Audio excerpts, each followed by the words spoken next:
assalamualaikum. Kembali lagi di Matim Privat. Kali ini kakak akan membahas uji kompetensi 2.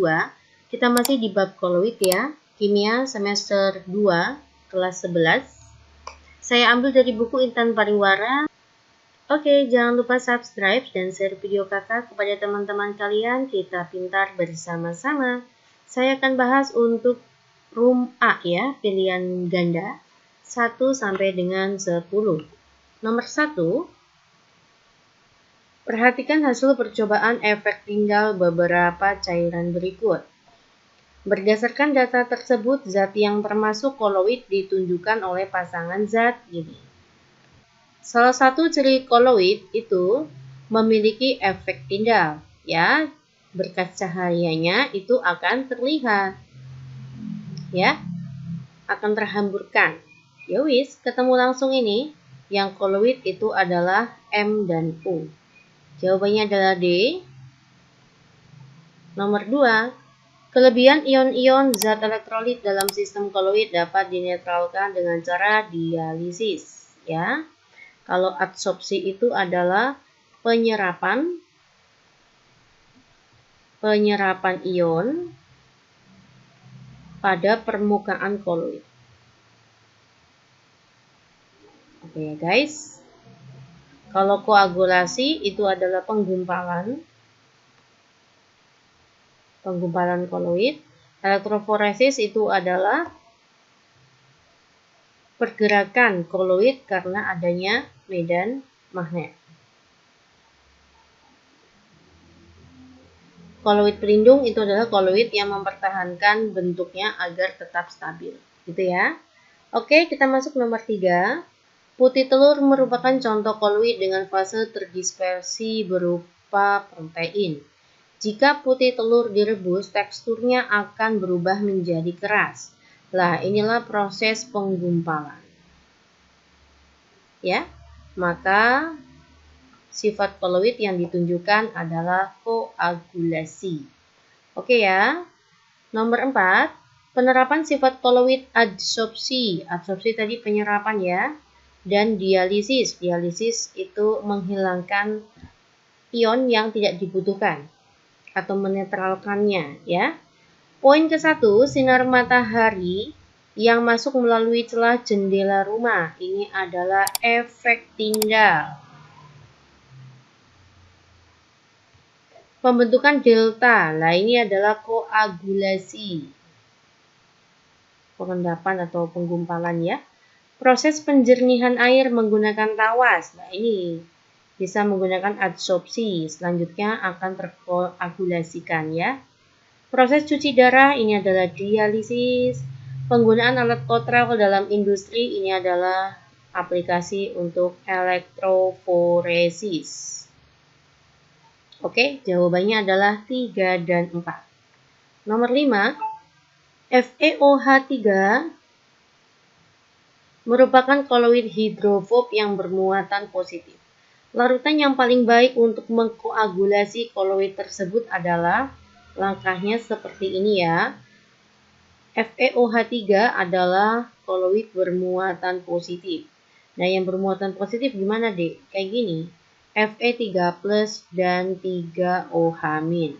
Nah, ini berarti koloidnya bermuatan 3 positif. Maka, agar bisa dikoagulasikan, kita harus mencari koloid yang bermuatan negatif minimum min 3, ya. Nah, di sini untuk Ag2CrO4 kan terion menjadi 2Ag+ dan CrO4 2-. Ini ionnya 2 ya. 2- ya, maka belum bisa mengkoagulasikan. Selanjutnya K2 Cr2O7 maka 2K+ dan Cr2O7 2-. Ini juga belum bisa mengkoagulasikan. Selanjutnya ada Pb NO32. Ini juga belum bisa ya. Karena ini adalah koloid yang bermuatan negatif 1. Selanjutnya Ca3PO42. Nah, ini menjadi 3Ca2+ dan 2PO4 3-. Nah, inilah koloid yang bermuatan negatif 3. Maka jawabannya adalah D. Dia bisa mengkoagulasikan koloid FeOH3. Ya. Selanjutnya nomor 6. Suatu partikel koloid menjadi stabil dalam medium pendispersinya karena A. Partikel koloid dapat bergerak secara acak. Betul ya, ini adalah gerak zigzag. Inilah yang menyebabkan koloid tidak mengendap, dia stabil. B. Dapat membentuk molekul besar bermuatan netral. Partikel koloid mampu mengabsorpsi ion, tidak ya. Yang membuatnya stabil itu lebih ke gerak zigzag. Oke? Atau gerak Brown ya namanya ya. Partikel koloid dapat diendapkan melalui elektroforesis dengan bantuan penambahan zat elektrolit. Jika dialirkan arus listrik dalam selang waktu tertentu, partikel koloid akan mengendap di salah satu elektrode. Pernyataan yang tepat mengenai peristiwa tersebut adalah A. Timbul gaya tarik-menarik antar partikel koloid bermuatan negatif dengan elektroda negatif. Salah ya. Kalau partikel koloidnya bermuatan negatif, maka akan masuk ke elektroda yang positif. Maka ini salah. Partikel koloid saling tolak-menolak dengan zat elektrolit yang ditambahkan. Tidak ya, harusnya tarik-menarik. Partikel koloid dapat menangkap elektron dari elektroda positif. Pada elektroda positif, ini koloid nggak menangkap ya, tapi koloidnya tuh akan diendapkan ke elektrodanya. Ya, jadi koloid itu bisa bermuatan positif ataupun negatif. Ya, pada koloid yang bermuatan positif nanti akan diendapkan ke elektroda negatif. Bagi koloid yang bermuatan negatif akan diendapkan ke elektroda positif. Ya, jadi prosesnya di sini pengendapan karena adanya medan listrik ya. Ion-ion zat elektrolit meningkatkan muatan partikel. Ini bukan ya. Yang terakhir poin E, partikel koloid merupakan partikel yang bermuatan. Jadi yang lebih tepat adalah poin E. Ya, koloid di sini bermuatan, maka dia bisa digumpalkan atau dia bisa diendapkan di elektroda positif ataupun elektroda negatif, ya, atau salah satunya, ya. Kita masuk ke soal nomor 8. Perbedaan yang tepat mengenai sifat soliofob dan liofil. Oke. Pada liofоб, apakah gerak Brown kurang jelas? Dan pada saat liofil, gerak Brown terlihat jelas. Ini kebalik ya, Dek. Pada liofil itu harusnya gerak Brown-nya terlihat tidak jelas. Sedangkan pada liofob itu justru jelas, gitu ya. Poin B juga kebalik. Liofob itu efek tindalnya jelas, tetapi liofil efek tindalnya tidak jelas. Ya, ini antara zat organik dengan anorganik, ini saya masih tanda tanya. Ya, ini yang saya tahu ya, viskositas untuk liofob itu rendah, sedangkan liofil itu tinggi. Betul sekali. Liofob itu stabil, kebalik ya dek, kalau liofob itu tidak stabil.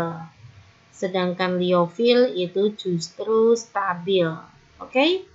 Ya, kita masuk ke soal nomor 9, cermati beberapa peristiwa berikut. Penerapan sifat koloid pelindung ditunjukkan oleh 1. Penambahan lecitin dalam pengolahan margarin. Ya, ini disebut koloid pelindung ya. Di sini lecitin sebagai pengemulsi. Pengemulsi itu apa? Dia mempertahankan ya, mempertahankan bentuk margarin agar tidak menggumpal. Oke? Lanjut, ini dialisis, bukan koloid pelindung ya, tapi untuk menghilangkan ion yang tidak dibutuhkan. Menambahkan gelatin pada proses pembuatan es krim. Ya betul, ini juga koloid pelindung.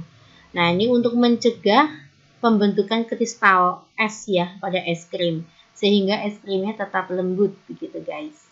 Yang keempat adalah penggunaan talwas. Nah, sebagai deodoran alami, ini adalah adsorpsi. Oke, berarti jawaban yang tepat itu adalah 1 dan 3. Nomor 10. Perhatikan ilustrasi gerak Brown pada partikel koloid berikut. Nah, sebenarnya itu gerak Brown itu apa sih?